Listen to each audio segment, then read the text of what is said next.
Rob Equiza, live in the flesh. Rob Equiza of Gem Lemon Record. Here he is. Oh my God. He's blurry. I am blurry! Be blind! Blurry Equiza is Be my blind. name. Okay, now I'll turn that off now. He's still blurry, actually. He's clear as the day is night. What's happening, everybody? I'm Anarka Akaza. I am in person with Robert Tijuana Equiza, the 16th of Germany. It's Tijuana, man. I don't know. Why? My name is Rob Equiza. Google doesn't recognize Equiza. Google doesn't recognize greatness. Google always spells it as A-K-I-Z-A, but it's E-Q-U-I-Z-A. That's almost my name, Akaza, A-K-A-Z-A. So, Mr. Robert Equiza. Yes, Mr. Anarka Akaza. Of Jam Lemon Records. Yes, of ND. Tell me your story. My story is I am just a poor boy who grew up back in the province. Hometown is called Calbayog City in Samar. I am from a family of... No, I grew up pretty... I had a really good childhood. It's just that poverty was one thing. That's my ACE at first childhood experience. So we were really poor, but I had a great time growing up. I was naive till I was 16. I stepped on Manila when I turned 16. I came from a very musical family. My dad's a musician, my uncle's a musician, as well as my grandmother. All of them are teachers, and my mom's a teacher as well. English teacher? Yeah, she is. Psychology as well. You got pretty good English skills. I appreciate that. And that's the reason for that is because when we were young, all the movies that we would watch are all American films. American junk, American get films, it out of my fucking... Anyway, I'm the third of 5 siblings. I have a sister and 4 brothers. 2 of us are musical. I didn't get into making music until I was probably 20. I'm a late bloomer. I was a bullied kid in high school. Who wasn't? Even in college, I was. I was a lanky... who wasn't, right? I stood 5 flat up until first year college. That's right. First year college, man. I'm 5'11". I feel like I'm 6, and in this country I feel like I'm 7 or 8. Yeah, exactly, alright. Philippines ain't designed for tall folks. Well, I am now 5'7" and a half, and I'm stuck on there. You're stuck. Yeah. Still good, though. I'm taller than fucking Paul Simon. Tom York as well, I believe so. Or Eddie Vedder. No. Eddie is taller than me. He's taller than Angus Young. Definitely. I started writing music with my brother. His name is Royce. He's the coolest ever. I drink Red Horse. Right. We had a band that played a lot of original stuff in grunge and now he just plays in a folk cover as band. well. No, Royce actually still makes a lot of music. Me? Fuck cover bands. This is the name of it. This is a cover album. It's got like a bunch of Queen and Def Leppard covers on it. You told me to tell my story. I'm starting it from the beginning, man. I'm sabotaging. Right? Don't sabotage your own interview. I do that all the time. We released a bunch of stuff. In fact, it's on Discogs. Look up Free Radio. That's my first band. And then after that, back in 2013, I had a band called Poor Dead Rats, which is cool, right? It's the coolest name ever.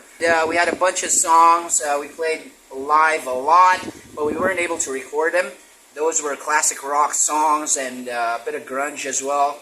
So that's it. And then Poor Dead Rats. Right. Poor Dead Rats. I like that name. The reason for that is because the first time that I met with 2 of the founding members, their name was Paolo and Don. And my name is Rob. Since 2009, I've been recording demos of my own. 2009. 2009. How do you say it? 2009. We say it 2009, 2008 here, man. What? I'm drunk. No.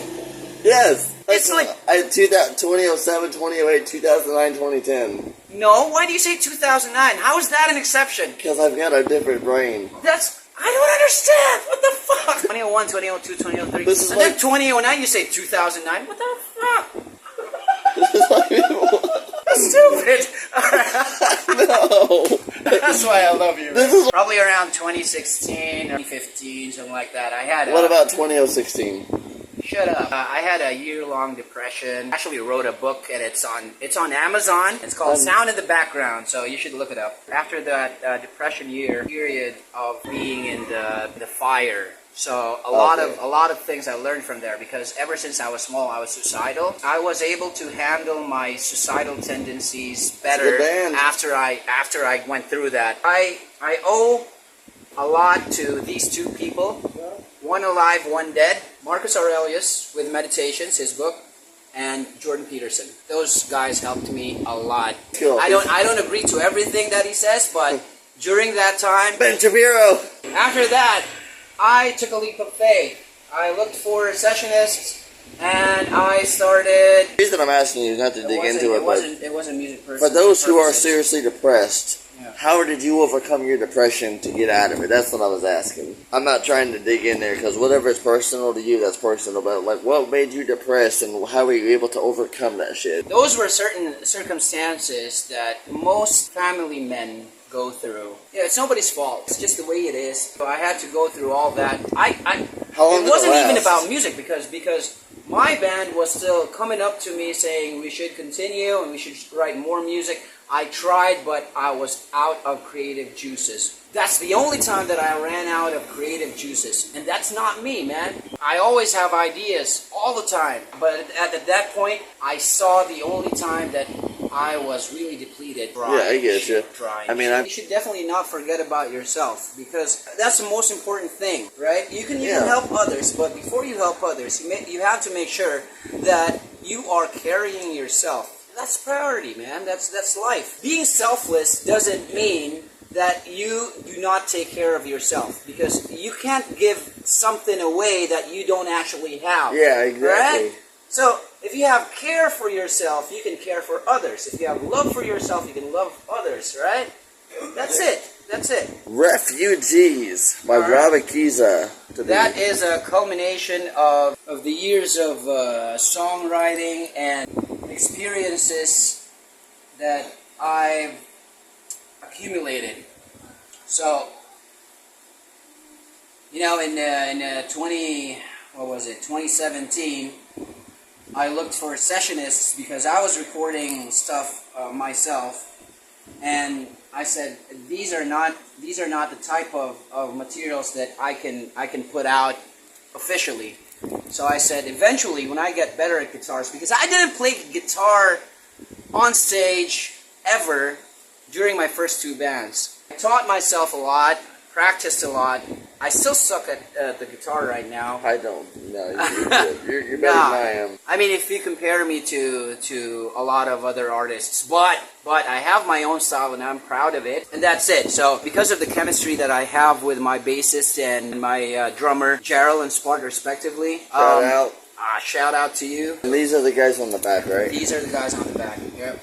On the right is Gerald, and on the left is Spart. Hell yeah, brother. And thank you for the CD. A bunch of songs were written in the past decade. I did a review over this album, and although not every song is for me, like, I don't really like Down too much. It's kind of generic sounding. It's a really good album. Like, it's full of heart. Yeah. It's got experimental vibes to it. I'm from Kansas, USA. I've been here for a year now. And one thing about this album that I really like is the homesickness. Like, my favorite songs, Empty Cemetery, No Shadow. When I lived in Manila, I just feel hopeless. Like, living in Manila feels like an empty cemetery to me. It just hit me, because I feel really depressed. Am I ever going home? Is my wife ever going to get a visa? Is shit ever going to work? This album kind of really gave me some hope, actually, because it hits that bar, but the way Rob sings it, it's like an energetic motive. It's like, okay, I'm in an empty cemetery called Manila, called Baguio, called the Philippines. I'm not home. This is not my home. I love this country, and I love my friends here. Don't get me wrong, but this ain't where I belong. I belong home. You may love it. You definitely gotta check this shit out. Please do. I like what you said about, realizing that you're stuck in a place, and it makes you think what you're gonna do about it. Because there's something that Bono said. Say what you will about U2, but I love U2. I love Bono. Good band. He said once that pop music often tells you that the world is fine, the world is jolly, the world is full of rainbows and shit, right? Yeah, but rock music tells you that it is not. The world is fucked up, but you can do something about it. Yeah, exactly. That's the thing, and that's why I have this admiration for rock music. Clearly, I'm an optimistic person, but I try to artistically, I'm a melancholic. So even if people That's a see good me album. as this guy who's very extroverted, outgoing, when they listen to my music, they probably go, "What the fuck is he on? Why is he like? He's not like this in person." But the thing is, that's the two sides of me. We always have qualities, right? Yeah. Right. Dualities is what makes us. The bands that I really admire ever since I got into writing music were bands like Nirvana, Soundgarden, Alice in Chains, Pearl Jam, and then you got Radiohead. Radiohead. Lots of people, especially in the modern days, they'd say that, why are you so fucking sad and moping? Dude, we need that. We need those types of music because it is relatable to a lot of people. Being so drenched in the culture of good vibes, it's just making you sadder. You don't realize that because you have to have that release, and the only way to do that is to actually expose yourself to stuff that are also sad because it tells you that you are not alone. Damn right. When people hear fakeality, they're like, "What the fuck?" Alright? Fakeality, you say. I'm not the only crazy person. This shit here. You said this is the Pasig River, and you took a picture of that. That is the Pasig River. I was still a corporate slave at the time, and that was probably around, I don't remember, but probably the 8th floor. By the window, I took a shot of that river at 5 in the morning. 5 in the morning? 5 in the morning. Because I work graveyard. For 10 years, I worked night shifts. Did you ever want to just jump in it? Nah, I mean, You what kept me holding on to life was my wife and my... That silly girl right there. My wife and my kids are my saviors. That's what I can say. Not even my music can save me. Back on the topic of refugees, what inspired the name of this album? Refugees is about being countryless, right? Being nationless. Right? Yeah, refugee. Right? That's a refugee, right? So my music, as I understand it, is something that is not accessible to most people in the scene here in Manila, because I'm in between. You have the OPM people, and then you have the underground hardcore people. So subject-wise and music-wise, I am in between. My music is in between, and that's it. It's nationless. I think it's being the individuality that causes it, that made me think of naming it Refugees. Just that. Sure. How does the Philippines way to pull itself out of this third world rut that it's in? Well, we need better leaders. That's true. And we got friends who don't trust the system. I do trust the system. It's just that it's the people that run it. Anywhere you go, any kind of government can work as long as you have the right leaders. It's just that the culture of corruption here has started ever since the Spaniards colonized the country. The Spaniards were corrupt, so that's what the people saw back then, and people who were voted, all the governments that followed normalized that shit, right? So I know that there are people who are lesser evil, but until we get leaders that are really pure, like pure intention, I don't think it's going to change. But some people might argue that it's not just the government, it's the people of the Philippines who... It's also the people of the Philippines, because our education here is fucked, man. Right, there's two things. There's poverty and education. This is like the egg and chicken problem, which came first, right? So because of poverty, not a lot of people can have good education. Now, if there's no good education, then poverty will persist. Right? Yeah. Right. So, there's no overcoming that, man. It's just a cycle. That's the situation of the Philippines. Situation for a lot of countries, actually. Oh, for a lot of countries, right. What I like about the Philippines is that there's actually a lot of NGOs here that try to make that change. It's just not enough. It's the government's responsibility to do that, but there's a lot of good-hearted Filipinos. I can tell you that. Yeah, I know there are. Really a lot. I've been here for a year. Right, and there's also a lot of opportunists, but it's kind of balanced out here. But that's the thing, because the government is not really, allocating enough budget to really focus on education and eradicating poverty. That's a problem. It just goes into their pockets. A lot of my friends become apathetic because they feel that nothing's going to change. But I don't believe that. Something will budge. Something will budge. I hope. It'll change. I hate defeatist attitude, man. I know that there's going to be a change, but you have to do something about it. I know that it'll change someday. Maybe next year, maybe 10 years from now, maybe 20 years or 50 or 100 years from now. But things are going to change. I know that. I hope it's sooner. That's the thing. People are waking up. With the social media, a lot of people are getting more educated. That's definitely helping. That's why we definitely have to fight fake news and all those self-centered politicians, doing all their propaganda. A lot of people are still getting fooled, but you can't do that forever. Yeah, I mean, right? You can't do that forever. Bang Bang Marcos. What was your thought? And were you surprised? I was shocked. My wife and I was shocked, along with our other friends. We didn't expect it. Did it really? We didn't. You thought Lenny was gonna win? We hoped. Hope, yeah. We hoped. We knew that there was a chance that she might lose, but we didn't think of that alternative. We grieved for a long time. That night, when it was clear enough that Lenny didn't have a chance, we cried. Lying down, both of us cried, and lots of my friends, when I talked to them, they had the same feeling. If you listen to my music, and if you like the songs, then maybe you want to understand some of the lyrics that I wrote there, specifically Down and Zealots. What else would you like to say about your music, and where can people find your music?